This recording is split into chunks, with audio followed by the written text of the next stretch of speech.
Bonjour à tous, bienvenue sur ma chaîne Grand Club FCB. Si vous êtes nouveau sur ma chaîne, n'hésitez pas à vous abonner. Un nouveau classico manqué pour Dembélé? Mais alors que les deux équipes s'affronteront de nouveau le dimanche 19 mars en championnat, Dembélé devrait de nouveau être absent. D'après les informations de Mundo Deportivo, le club catalan songeait à faire revenir son numéro 7 ce week-end face à l'Athletic Bilbao, mais préférerait finalement ne pas prendre de risques afin d'éviter une rechute et une blessure plus grave, prenant en exemple le cas de Pedri la saison dernière. Sa présence contre les Merengues une semaine plus tard est elle aussi compromise. De son côté, Robert Lewandowski, lui aussi blessé au niveau des ischios et absent contre Valence, pourrait être revenu à temps pour le prochain Classico. Le FC Barcelone a établi une liste de 6 joueurs de l'équipe première qu'il est prêt à vendre cet été, en cas d'offre intéressant. Ce n'est un secret pour personne que les Catalans devront faire de grosses ventes à la fin de la saison pour maintenir ses finances à flot. Javier Tebas les a prévenus que 200 millions d'euros devaient être retirés de la masse salariale pour équilibrer le fair play financier. 6 joueurs vendus cet été? Le Barça va devoir vendre. Et les indésirables sont nombreux dans les rangs du leader de la Liga, Ansu Fati, Eric Garcia, Ferran Torres, Jordi Alba, Rafinha et Franck Kessié, mais une nouvelle fois, il ne sera pas simple de les faire partir et leur trouver une porte de sortie. Parmi ces 6 joueurs, il est très probable qu'Eric Garcia soit le premier à être transféré. Arsenal?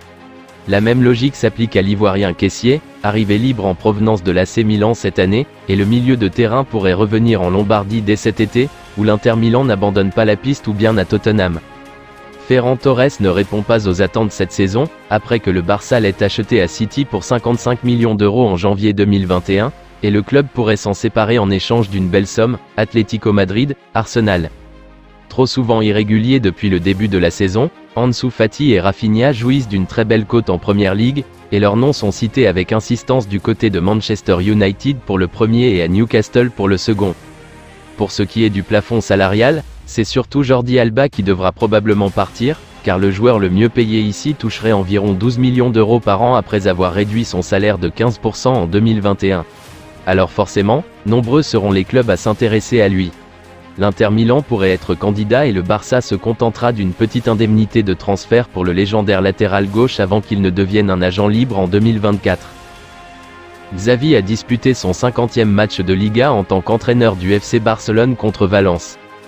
Avec cette nouvelle victoire, 1-0, il est devenu le deuxième meilleur entraîneur de l'histoire du Barça lors de ses 50 premiers matchs de championnat, dépassant Pep Guardiola et seulement devancé par Luis Enrique.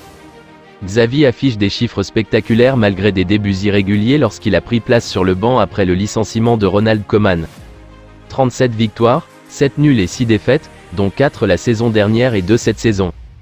Devant lui, Luis Enrique a enregistré 40 victoires, 4 nuls et 6 défaites pour un total de 124 points en 50 matchs, 6 de plus que le Barça de Xavi, 118.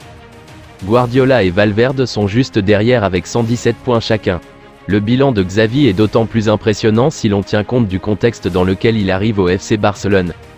L'Espagnol a repris l'équipe en milieu de saison et dans une situation très compliquée. Après avoir seulement remporté 4 de ses 8 premiers matchs, il entame une série de victoires spectaculaires, dont une exhibition de gala au Bernabéu lors de son premier Classico en tant qu'entraîneur, 0-4, les défaites à domicile contre Cadiz et le Rayo Vallecano condamnent finalement le Barça dans la dernière ligne droite du championnat.